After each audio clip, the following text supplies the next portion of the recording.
하나님 말씀은 마태복음 10장 16절로 20절입니다. 신약성경 마태복음 10장 16절로 20절 말씀 제가 봉독해 드리겠습니다. 보라, 내가 너희를 보냄이 양을 이리 가운데로 보낸 것 같도다. 그러므로 너희는 뱀같이 지혜롭고 비둘기같이 순결하라. 사람들을 삼가라. 그들이 너희를 공회에 넘겨주겠고 그들의 회당에서 채찍질하리라. 또 너희가 나로 말미암아 총독들과 임금들 앞에 끌려가리니 이는 그들과 이방인들에게 증거가 되게 하려 하심이라. 너희를 넘겨줄 때 어떻게 또는 무엇을 말할까 염려하지 말라. 그때 너희에게 할 말을 주시리니 말하는 이는 너희가 아니라 너희 속에서 말씀하시니 곧 너희 아버지의 성령이시니라. 아멘. 저는 그 학창 시절에 좋은 추억이 있었습니다. 우리 여기로 말하면 10학년, 고등학교 한국에서 1학년 때 저희 아버님이 서울에서 목회하시다가 강원도 주문진 바닷가로 옮기셨습니다. 저는 고등학교 1학년 겨울방학 때부터 방학 때마다 주문진 집으로 가곤 했습니다. 물론 그때는 교통이 불편해서 서울에서 4시간이 걸렸지만 그 동해바다를 가는 그 학생의 즐거움은 너무나도 기뻤습니다. 그렇게 주문진을 왕래하고 다니는 방학 때 한 20살쯤 됐을 것 같은데요. 하루는 어머님이 저에게 특별한 심부름을 시키셨습니다. 교회에 특별한 헌금을 해야 되는데 주문진엔 은행이 없으니까 강릉까지 가서 100만 원 현금으로 새 돈을 찾아오라는 특명을 받았습니다. 그리고 저는 버스를 타고 주문진 떠나 강릉을 갔다 왔는데요. 한 30-40분이면 가고요. 그 다음에 돌아오는 길 해서 한 2시간 정도의 아주 간단한 임무였습니다. 간단해 보였는데 사실은 학생이었던 어렸던 저에게는 그렇게 간단하진 않았습니다. 그쪽에 유행하는 것 굉장히 이제 주문진에 좋은 것은 뭐냐면 길거리에 오뎅을 팔아요. 그 당시 제 기억에 고등학교 때는 5원이었습니다. 근데 그 날씨도 추웠지만 100만 원을 캐시를 들고 오는데 오뎅을 좀 먹고 왔으면 좋겠다. 뭐 100만 원 중에 몇천 원, 1,000원을 써도 우리 어머님이 또 다시 베꾸면 되니까. 그래서 친구들 불러가지고 오뎅을 먹으러 갈까, 100만 원 들고 갈까. 이런 유혹이 굉장히 많이 흔들렸습니다. 2시간이길 너무 다행이었습니다. 만일 그 길이 100만 원을 가지고 돌아오는 심부름이 3일 길이었다면, 10년에 걸리는 일이었다면 그 돈이 그대로 어머니에게 전달되었을지는 모르겠습니다. 여러분, 만약 10년 걸린 일이라면 제가 어머니께 잘 전달했을까요? 안 했을까요? 라고 안 물어볼 겁니다. 여러분 이상한 대답할까 봐. 신앙생활은 물건을 하나 옮겨놓는 일이 아닙니다. 신앙생활은 우리의 육신과 영혼이 평생도록 주님께 가는 여정입니다. 한 가지 봉사활동을 하는 게 아닙니다. 평생 동안 걸어가야 되는 여정이기 때문에 자신이 누구인지 정신 똑바로 차리고 살아야 합니다. 정체성을 확실히 해둬야 합니다. 내 마음의 변화가 필요합니다. 기꺼이 이 길을 가리라. 이 마음의 변화가 필요합니다. 그래야만 이 여정이 우리들도 기쁨으로 걸어가는 일생의 여정이 되는 겁니다. 여러분은 최근 10년 동안, 지나온 10년 동안 무엇을 위해 달려오셨습니까? 무엇을 위해 여러분들은 인생을 걸어왔느냐는 말입니다. 그리고 앞으로 10년은 무엇을 위해 살아가실 것입니까? 사순절기는 예수님의 순환을 기념하는 교회의 절기입니다. 그러면서 부활절을 준비하는 시간입니다. 그래서 우리는 그리스도인 됨에 대해서 계속 생각하고 있습니다. 예수님은 이제 십자가를 지시기 전에 3년의 공생애를 마치시며 제자들과의 이별을 준비하고 계십니다. 십자가에 달리시기 직전에 예수님과 제자들의 여정을 살펴보면 눈에 확 띄는 게 있습니다. 그것은 뭐냐면 신약 성경을 읽어보면 서로 다른 두 걸음이 보인다는 겁니다. 이 사순절기를 기억하는 예수님의 공생의 마지막 시즌의 성경을 보면 두 개의 다른 걸음이 있습니다. 하나는 예수님의 걸음입니다. 예수님의 걸음은 십자가를 향해 계속 걸어갑니다. 오늘 부른 찬양처럼 그 영광이라고 생각하고 하십니다. 다른 사람은 수치로 생각하는데. 또 하나는 그 예수님과 함께 걸어다니던 제자들의 걸음입니다. 그 제자들은 주님이 돌아가실 때가 가까이 오자 예수님과 더 이상 함께 걷지 않습니다. 도망가기 시작합니다. 예수님은 십자가를 향해 걸어가는데 제자들은 다른 길로 다 떠나버립니다. 이 두 걸음이 선명하게 성경에 보입니다. 그러나 그것으로 끝나진 않습니다. 잠깐 제가 그림으로 좀 그려봤는데 지금 보시면 이렇게 되어 있습니다. 예수님은 시종일관 한 방향으로 걸어가십니다. 요동함이 없으십니다. 제자들은 예수님이 십자가실 때 다 다른 길로 갔다가 신기한 것은 부활 이후에 다시 주님께 돌아와서 주님이 가셨던 그 길을 자기들도 끝까지 걸어갑니다. 감사한 일입니다.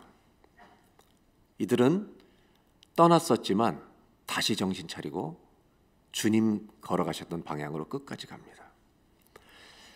저는 이 두 걸음을 생각하면서 그리스도인으로 산다는 것, 예수 믿는 사람으로 산다는 것, 이게 뭘까? 이렇게 아주 간단하게 정리하고 싶습니다. 끝까지 주님과 함께 걸어가는 길인 줄로 믿습니다. 여러분 혹시라도 곁길로 가신 분이 있다면 이 사순절 기간에 돌아오시기를 주의 이름으로 부탁드립니다. 그래서 신앙생활 그리스도인으로 산다는 것은 끝까지 주님과 함께 걸어가는 것이구나. 이제 마태복음 10장을 보겠습니다. 오늘 읽었던 10장 16절, 이 마태복음 10장은요 예수님이 제자들을 전도하러 보내는 내용들이 이야기입니다. 그것이 10장입니다. 그 중에 한 파트인데 예수님이 10장 16절에 이렇게 말씀하십니다. 이것은 지금 전도여행을 보내는 장면이기도 하지만 제자들의 평생에 이 이야기는 계속되는 내용인데 이렇게 말씀하세요. 보라, 내가 너희를 보냄이 양을 이리 가운데로 보낸 것 같도다. 그러므로 너희는 뱀같이 지혜롭고 비둘기같이 순결하라. 오늘 저는 여러분과 첫 번째 좀 초점을 맞추려고 하는 것은 내가 너희를 보냄이라고 말하는 겁니다. I am sending you 이렇게 돼 있어요. 어딘가로 주님이 보내신다는 말입니다. 그래서 세상에 너희가 이 복음을 가지고 가는데 가서 잘해야 된다고 말씀하시는 장면입니다. 예수님이 뭐라고 말씀하시냐면 내가 너희를 세상에 보내는데 양을 이리 가운데 보낸 것 같도다. 제자들을 양으로 비유하시고 세상은 그들을 잡아먹으려는 이리와 같다고 말씀하세요. 이 구절을 읽으면 주님 마음속에 있는 약간의 그 불안함과 주님 불안해하시지 않지만 그런 감정과 안타까운 마음이 느껴지는 장면입니다. 세상이 얼마나 험한 줄 아시기 때문에 그렇습니다.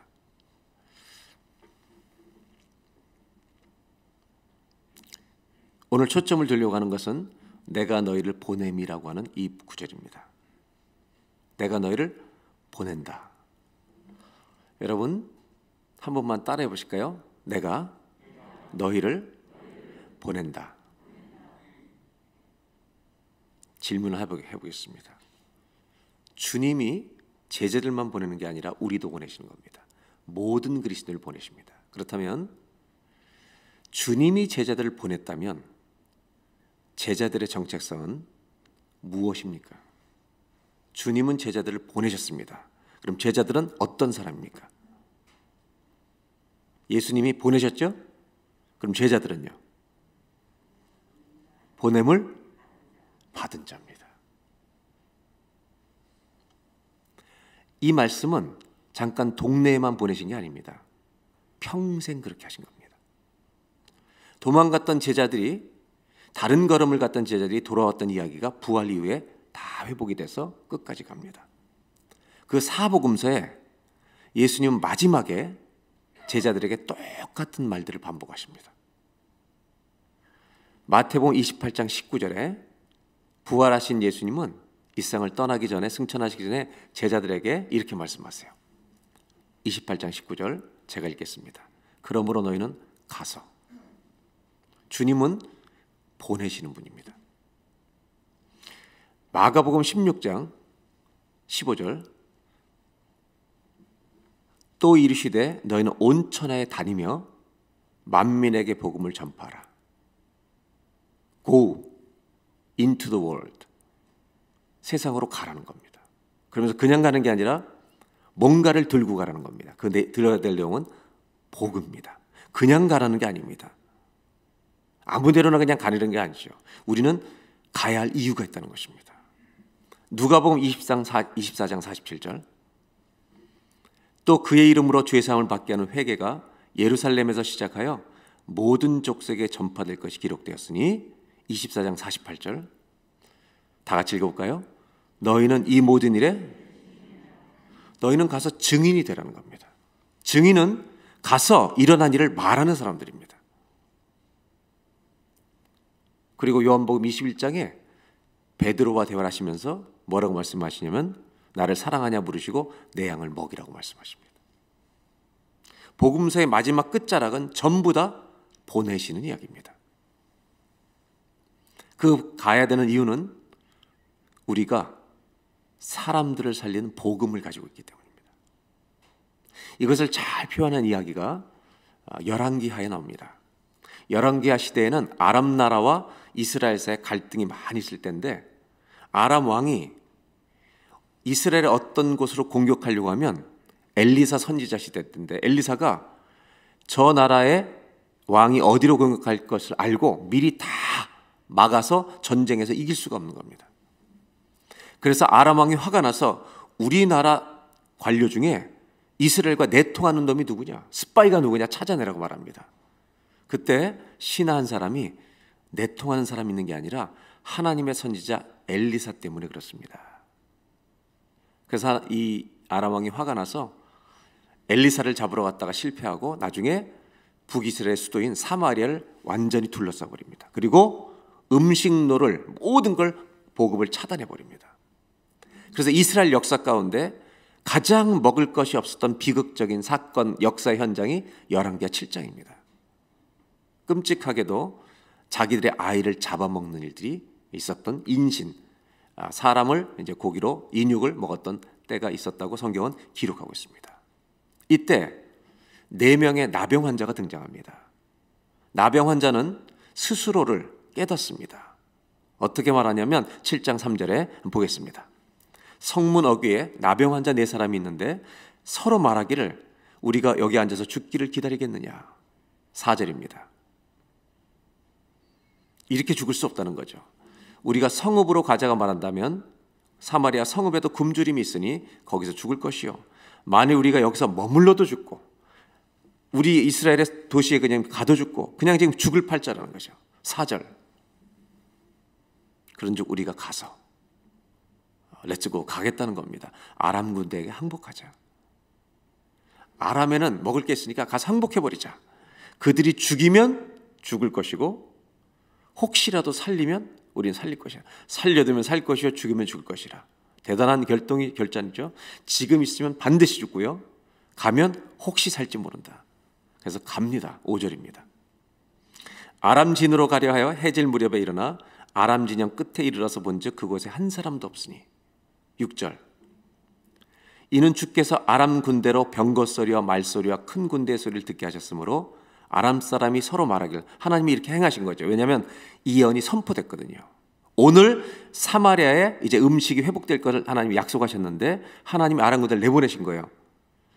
그래서 그 다음 보겠습니다.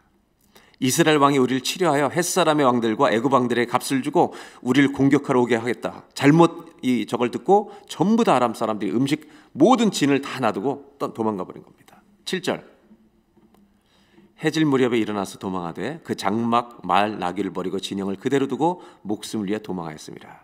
자, 이제 8절입니다.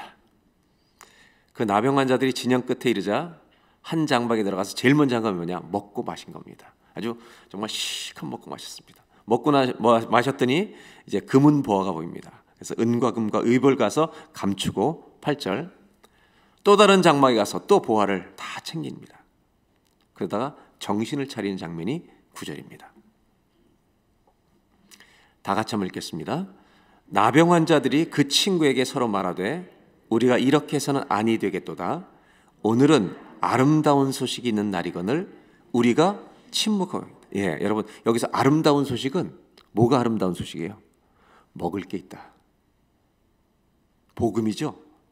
음식이 없어 죽어가는 사람에게 우리가 침묵하고 있다. 그 다음에 9절 후반부입니다.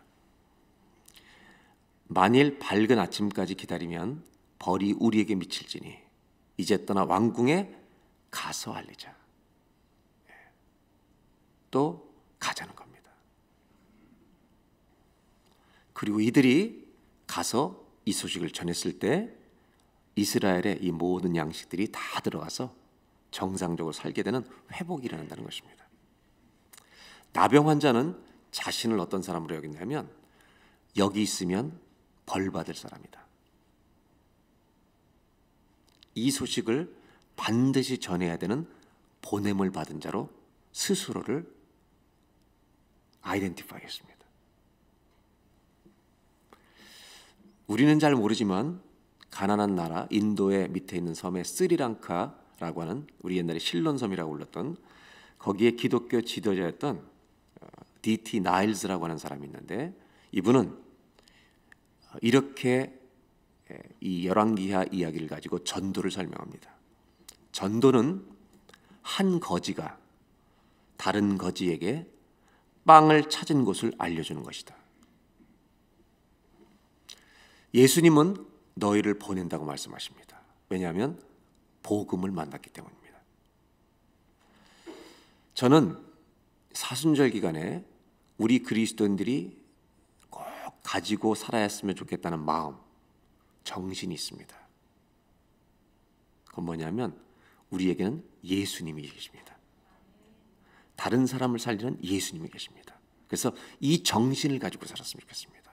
전 이것이 여러분 외워지는 게 아니라 가슴판에 뼛속에 새겨졌으면 좋겠습니다. 한번 따라 하실까요? 나는 보냄을 받은 자입니다. 한 번만 더요. 나는 보냄을 받은 자입니다. 아멘. 누구로부터 보냄을 받았습니까? 예수님으로부터. 저는 목회 여정을 걸어오면서 이런 고민을 쭉 하면서 목회를 했습니다. 복음이 한 사람을 변화시키는가? 복음이 인생을 바꾸는가? 그러면 이 복음은요, 당당한 복음이 되는 겁니다. 살아있는 복음이 되는 겁니다. 제가 한 30대 때 서울에 부목사를 할 때 담임 목사님이 성경 공부를 시작하라고 해서 이제 성경 공부를 시작하고 이제 오전에 하나를 하고 한 학기를 한 다음에 남자도 한번 해보라고 그러셔가지고 이제 금요일 날 남자 성경 공부를 열었어요. 그래서 저는 그 교회 가서 한 1년밖에 안 됐기 때문에 복음에 대해서 강의를 하기 시작했습니다. 금요일 저녁에 남자들과 그 중에서 가장 많이 다뤘던 주제 중에 하나가 정죄감, 죄책감과 용서입니다. 복음이 이것을 어떻게 우리에게 다루고 있는지. 그래서 강의를 하고 있는데 제가 30살인데요. 뜻밖의 일이 난 겁니다. 제가 강의하는데요. 제가 은혜 받은 어떤 그 책도 있고 내용을 가지고 하는데 성경부 교회를 만들어서 하고 있는데 남자들이 우는 거예요. 기도 시간에 기도를 하는데 제가 그 책을 보면서 깨달아서 저도 울었는데 그 울었던 내용을 제가 강의를 하는데 남자들이 우는 거예요. 같이 성경을. 그리고 저보다 나이가 많은 분들이 막 울기 시작하는 거예요. 그래서 제가 같이 기도를 하기 시작했어요. 근데 저보다 한 4, 5년 위에 남자분이 이제 다 기도 끝나고 성경 마치고 저한테 왔습니다.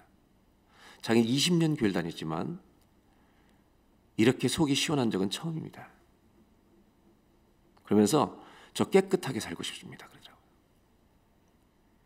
하나님이 은혜를 주신 것 같아요. 저는 저 개인적으로 어떤 생각이 드냐면 내가 깨달은 복음이 역사하는 거구나. 정말 이게 일하는 거구나. 저도 확신을 갖게 됐어요. 그분은 예배 때 태도가 달라져 버렸습니다. 그리고 이제 밴쿠버로 왔잖아요. 제가 몇 년 이제 후에 왔어요. 근데 밴쿠버 오자마자 그때 저한테 찾아왔던 그분이 자기네 누이 부부가 밴쿠버에 산다는 거예요. 그래서 유학생 시절 학교 기수했는데 그 누이 부부가 저를 불렀습니다. 내 동생이 이렇게 변화됐는데 고맙다고. 그리고 서리에 있는 여기에 지금은 없어졌는데 무슨 이 크랩 하는 식당이 있었어요. 한 25년, 26년 전에. 그래서 거기서 식사 대접을 했습니다. 그 부부가 누구냐면 우리 교회 1호 파송 선교사입니다.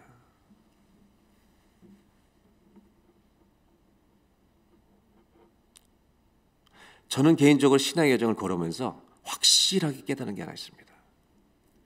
복음은 역사합니다. 복음은 한 사람의 인생을 송두리째 바꿀 수 있습니다. 문제는 뭐냐? 복음을 못 만났기 때문에 안 바뀌는 겁니다. 1960년도에서 80년대까지 미국의 대통령 자문위원을 했던 사람이 있습니다. 아서 번즈라고 하는 사람이었는데 이 사람이 유태인이에요. 근데 미국에는 이제 대통령 무슨 기도회 같은 게 있잖아요. 근데 기도하는데 이 사람 유태인이니까 잘 기도하는 시간을 주지도 않고 돌아오지 않았는데 어느 날 이분이 딱 기도할 기회가 왔어요. 유태인이니까 다들 이제 망설인 겁니다. 전부 다 손을 잡고 내각들은 기도하는데 이 사람이 뭐라고 기도했는지 아세요? 절대 수줍어하지 않고 아주 당당하게 이렇게 세 문장으로 기도했습니다. 하나님, 유태인들이 주님을 똑바로 알게 해주십시오. 두 번째 문장, 하나님 회교도가 우리 하나님을 알게 해주십시오. 세 번째 문장은 하나님 기독교인들이 주님을 똑바로 알게 해주십시오. 우리가 정말 주님을 알고 있다면, 진짜 복음을 가지고 있다면 우리는 보냄을 받은 자가 맞습니다. 한 번만 더 따라 하실까요? 나는 보냄을 받은 자입니다. 이렇게 말씀드리면 좋겠습니다. 하나님은 여러분을, 저를 가정에 보내셨습니다. 가정에도 보냄을 받은 자입니다. 성경적인 가정을 세워달라고 부탁하신 것입니다. 나를 일터에도 보내신 것입니다. 하나님의 자녀답게 거기서 살라고 직장에 보내신 것입니다. 선교지만 보내신 게 아닙니다.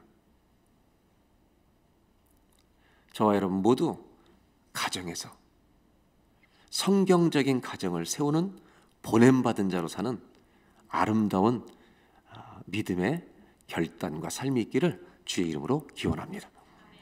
두 번째로 마태복음 10장 16절을 다시 보겠습니다. 보라, 내가 너희를 보냄이 양을 이리 가운데로 보낸 것 같도다. 양을 이리 가운데로 보낸 것 같도다. 정말 이게 안타까우신 거죠, 우리를.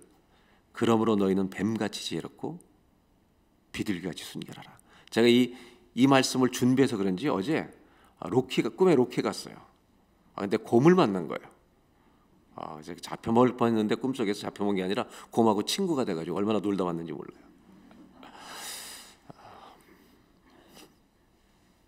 주님이 양을 이리 가운데 보낸 것 같아요. 그러면서 하신 말씀이 한번 따라해 보실까요? 뱀같이 지혜롭고 비둘기같이 순결하라. 저는 지혜에 대해서는 별로 얘기를 안 하려고 그래요. 왜냐하면 요즘 사람들이 너무 똑똑해요. 속지 않아요. 정신을 차리고 있습니다. 순결에 대한 얘기를 하려고 합니다. 사실 이 두 가지는 모두가 뭐를 얘기하느냐?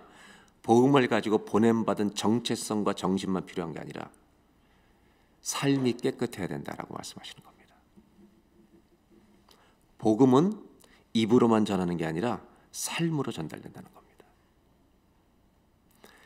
저는 이민 목회자로서 이 여정을 걸어오는 걸 너무 잘했다고 생각해요. 저는 이민 목회할 생각을 꿈꿔본 적이 없는데, 왜냐하면 이럴 때 참 보람이 있어요.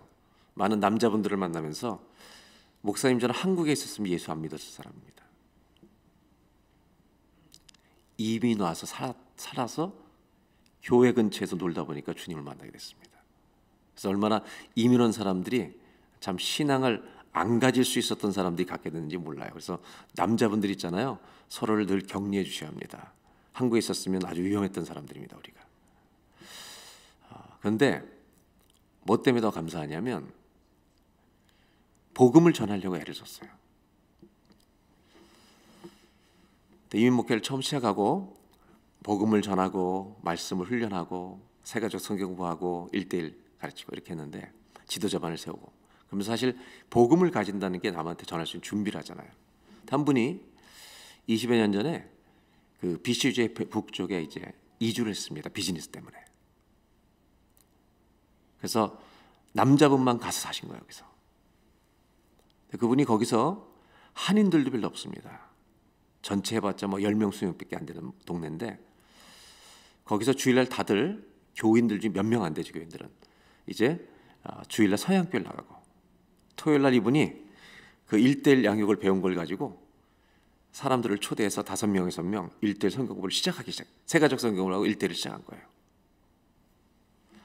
그러면서 무슨 설교 테이프나 테이프 같은 거 있으면 이제 들려주고 이렇게 하셨는데, 그 권사님 한 분이 1:1 가지고 세가족하고 1:1 양육하는 중에 거기에 있는 한 분이 예수님을 믿게 된 겁니다.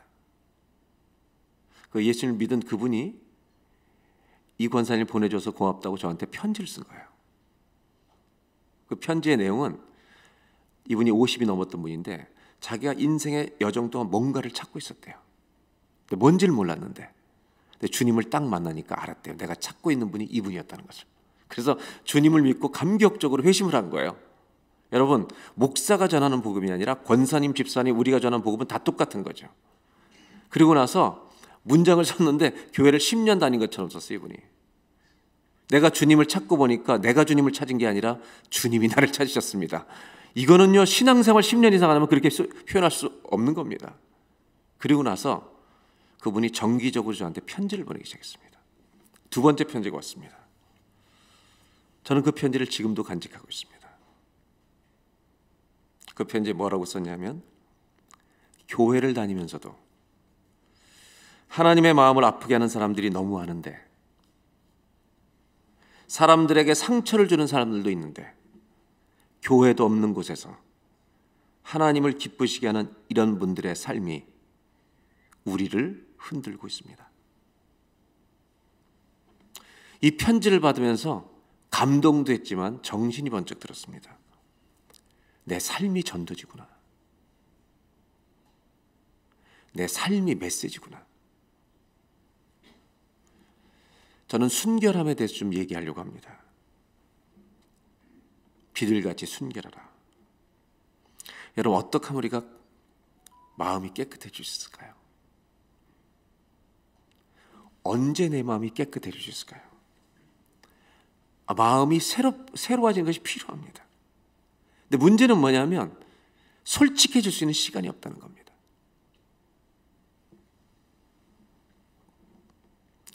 우리의 마음이 순결해지려면 한 가지는 반드시 해야 합니다.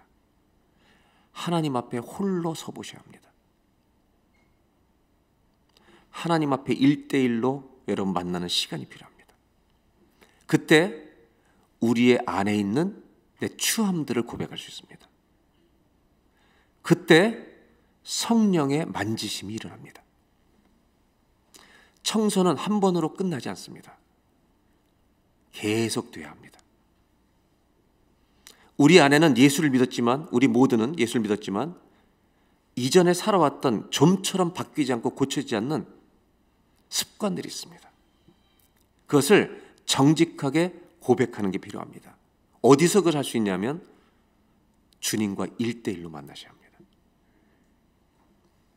영국에 이제는 돌아가신 존 스타트 목사님, 평생을 싱글로 사신 분이죠. 그분은 가장 멋진 그리스도인이라는 글을 썼습니다. 거기에 이런 고백을 남겼습니다. 주님, 많은 분들이 존경하는 분이잖아요. 제가 어떻게 당신을 섬겼는지 너무나 잘 아십니다.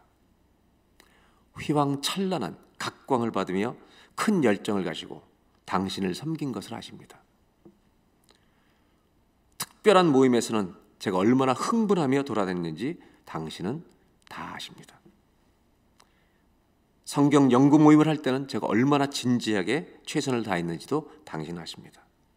그러나 만일 당신께서 물 대야를 들라 하시고 허리 굽고 주름 잡힌 노파의 딱딱한 발을 매일매일, 그것도 아무도 보지 않고 아무도 알지 않는 방 안에서 씻기라고 요구하신다면 제가 어떻게 반응할지는 저도 알 수가 없습니다.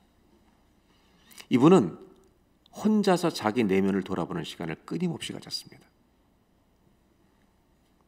그리스도인이라고 확신하는 분들에게, 보냄을 받은 자들이라고 생각하는 분들에게 부탁합니다.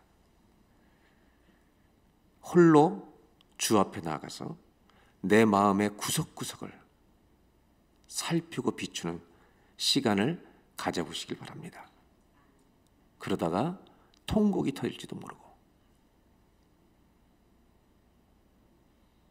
내가 그동안 감추고 있던 죄악들이 그분 앞에 토해지는 시간이 일어날지도 모릅니다. 구원은 믿는 순간에 임하지만 주님을 닮아가는 것은 평생이어야 합니다.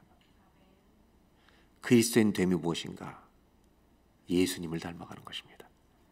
한 번만 따라 하실까요? 나는 매일 예수님 닮고 싶습니다. 순결하라고 말씀하시는 주님은 복음을 가진 자만이 아니라 복음적 삶을 사는 사람이더라고. 한 번만 더 따라 하실까요? 나는 매일 예수님 닮고 싶습니다. 이것이 저와 여러분의 소원이 되기를 바랍니다. 아멘. 우리 옆에 사람들한테 권면하겠습니다. 당신이 예수님 닮기를 바랍니다. 강요하지 마시고요. 저를 위해 기도해 주시기 바랍니다. 한번 인사하겠습니다. 누구 닮도록요?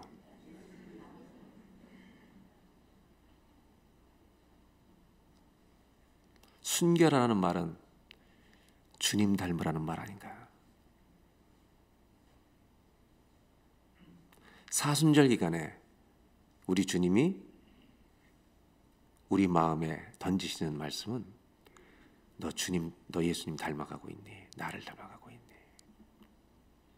너 혹시 세상을 닮아가고 있는 거 아니냐?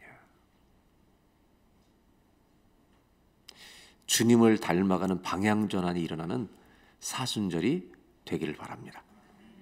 마태복음 10장에 이제 그 17절을 다시 보겠습니다. 사람들을 삼가라. 그들이 너희를 공회에 넘겨주겠고 핍박을 받을 거 회당에서 채찍질하리라.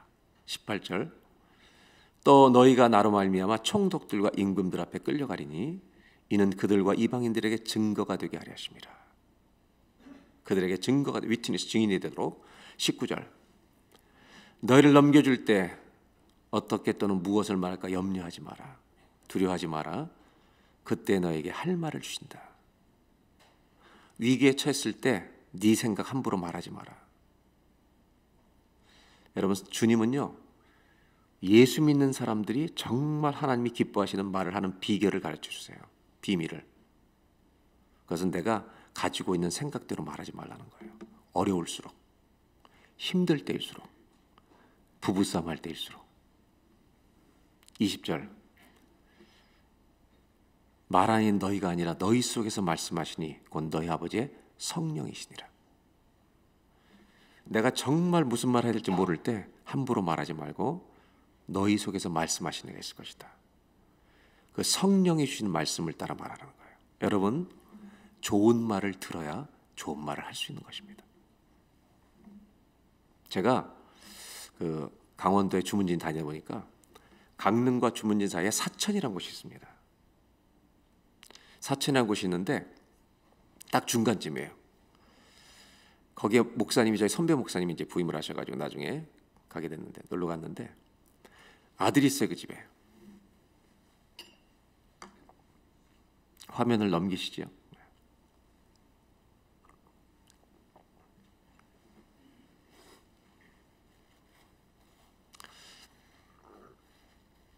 거기는 이제 물론 어부들도 있지만 농사를 짓는 곳도 있거든요. 근데 이 아들이 동네 친구들하고 놀면서 무슨 말을 배웠냐면, 아빠 뭐 하시니? 길거리에서 어른들이 물어보잖아요. 아빠 술 먹고 자요. 이게 이제 대답인 거예요. 목사님 아들이 이걸 배운 겁니다. 어른들이 목사님 아들이 아버지 뭐 하시니? 신방 가셨는데 술 먹고 자요. 그 목사님이 목회가 힘들으셨다고 우리한테 얼마나 많이 말해요. 여러분은 무슨 소리를 듣고 사십니까?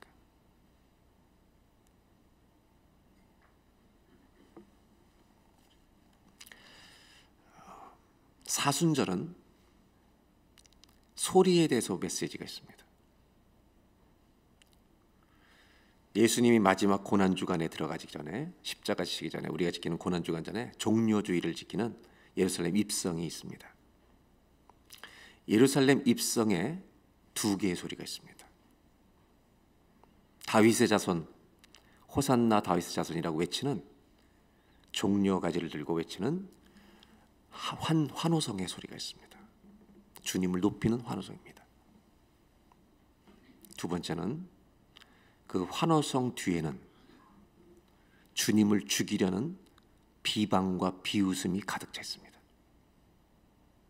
우리 예수님은 환호성만 지금 들으시는 게 아닙니다. 자기를 죽이는 소리를 들으시면서도 그 길을 끝까지 갑니다. 이 둘을 뚫고 주님이 보냄을 받은 자로서, 성부 하나님의 보냄을 받은 자로서 십자가를 지는 길을 환호와 비방 소리를 뚫고 끝까지 가는 겁니다. 기독교인으로서 살아간다는 것은 뭐냐? 환호성이 들릴 때 그거를 즐기기 위해 멈추는 게 아닙니다. 비방 소리가 무서워서 낙심하고 쓰러지는 것도 아닙니다. 환호와 비웃음소리를 뚫고 하나님이 말씀하신 방향으로 끝까지 걸어가는 겁니다. 저와 여러분의 인생 가운데 인기 있는 곳에 멈추지 않기를 바랍니다. 나를 환호하는 곳에 정체되어 있지 않기를 바랍니다. 나를 비방하는 곳에서 쓰러져 여러분들 멈춰 있지 않기를 바랍니다. 우리는 끝까지 주의 말씀을 듣고 갈 것입니다. 이것이 신앙인의 길입니다.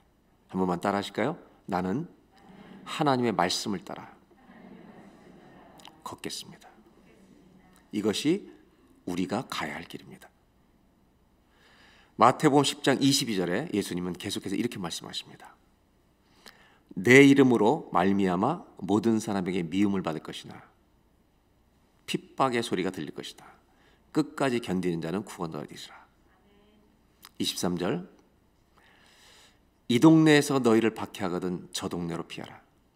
내가 진실로 너에게 이르노니 이스라엘의 모든 동네를 다 다니지 못하여서 인자가 오리라. 주님이 다시 온다는 말입니다. 한번 저를 따라해 보실까요? 인자가 오리라. 주님이 다시 오실 것입니다. 우린 이것을 믿기 때문에 그 환호와 비웃음 사이를 뚫고 걸어갈 수 있는 것입니다. 그리고 나서 10장 28절에 의미심장한 말씀을 제자들에게 주십니다. 28절 몸은 죽여도 영혼은 능히 죽이지 못하는 자들을 두려워하지 말고 오직 몸과 영혼을 능히 지옥에 멸할 수 있는 이를 두려워하라. 우리가 경외해야 될 분은 주님입니다. 사람을 두려워하지도 말고 비방 소리를 두려워하지도 말고 인기와 환호성에 매몰되지도 말고 그 둘을 뚫고 언제든지 하나님의 음성을 따라 그 가운데를 걸어가는 저와 여러분 되시기를 주의 이름으로 축원합니다. 성공의 저술가인 모턴 캐시라는 사람은 아주 재미있는 일을 하나 기독교 작가에게 보여줬습니다. 신약 성경 중에, 신약 성경이 약 7,000절인데 신약 성경 중에 눈에 보이지 않는 것, 눈에 보이지 않는, 현재가 아닌 보이지 않는 것들을 다 가위와 칼로 오린 겁니다. 신약 성경에. 그랬더니 3분의 1, 3분의 1이 없어지더라는 겁니다. 너덜너덜한 책이 되더라는 겁니다. 우리가 믿는 것은요, 보이지 않는 것을 믿는 것입니다. 우리 주님은 다시 오실 것입니다. 그래서 기독교 신앙은 오늘 하루를 위한 삶이 아니라 영원한 삶을 바라보고 걸어가는 것입니다. 매일매일 여러분 결정하실 때 다시 오실 주님을 바라보면서 결정을 내리신다면 우리는 환호도 아니고 낙심도 아니고 주의 음성을 따라가는 사람이 될 줄로 믿습니다. 한 번만 따라하시겠습니다. 나는 이 땅에 보냄을 받은 자입니다. 기도하겠습니다. 이 시간 기도할 때 하나님 적당히 아무렇게나 사는 사람이 되지 않게 하시고 가정에 보냄받은 사람이라고 하는 이 신앙 고백을 가지고 일터에 보냄을 받은 자라는 믿음을 가지고 그곳에서 돈을 벌고 일하고 가족을 부양하는 것도 신앙생활인 것을 우리가 똑바로 알고 보냄을 받은 자로 저희가 평생을 살아가게 해주시기를 소원합니다. 그리고 또 한 가지 기도하는 것은 주님 닮고 싶습니다. 우리 마음이 깨끗해지기를 소원합니다. 우리 다 같이 한번 합심하여서 우리 자신을 위해 기도하겠습니다. 하나님 아버지, 보냄을 받은 자의 정신을 가지고 살아가는 우리 모두가 되게 하여 주옵소서. 내가 너희를 보낸다고 말씀하십니다. 기독교 신앙의 이 여정은 한 번의 봉사활동이 아닙니다. 내 몸과 마음과 영혼을 다하여서 내 인생 전체를 주님께로 향해 가는 평생의 여정입니다. 누구인지 똑바로 알게 하여 주시고 기쁨으로 기꺼이 이 길을 걸어갈 수 있도록 주님 영적으로 무장되게 하여 주시고 입으로만 복음을 전하는 자가 아니라 삶으로 우리의 삶이 메시지인 걸 알게 하여 주셔서 주여 예수 닮기 원합니다. 마음이 청결한 자가 되기 원합니다. 이것이 저희들의 사순절의 기도가 되게 하여 주시옵소서.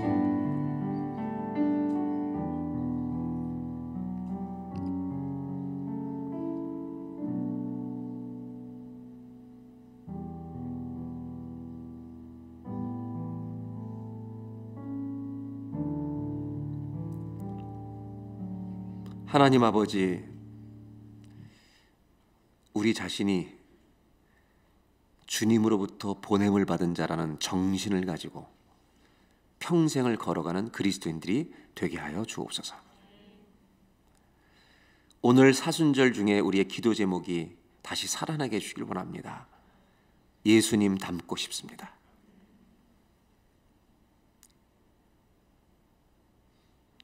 예수님 닮기 원합니다. 순결하라는 말씀 속에서 그 주의 음성이 들리게 해주시고 예수님 닮기 위하여 주님 앞에 홀로 서서 기도하는 정직한 기도들이 골방에서 드려지게 하여 주옵소서.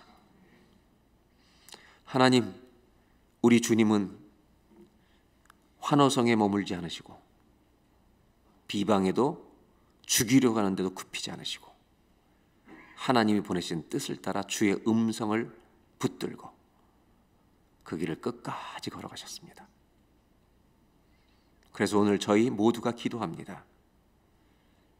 인기에 머물지 않게 하시고 거기에 정체되어 있지 않게 하시고 비방소리와 비웃음소리에 쓰러져서 아버지 하나님 지쳐서 누워있지 않게 하시고 그 사이를 뚫고 주의 말씀, 주의 음성을 듣고 끝까지 걸어가는 믿음의 경주를 완주하는 그리스도인들이 되게 하여 주옵소서. 예수님의 이름으로 기도드립니다.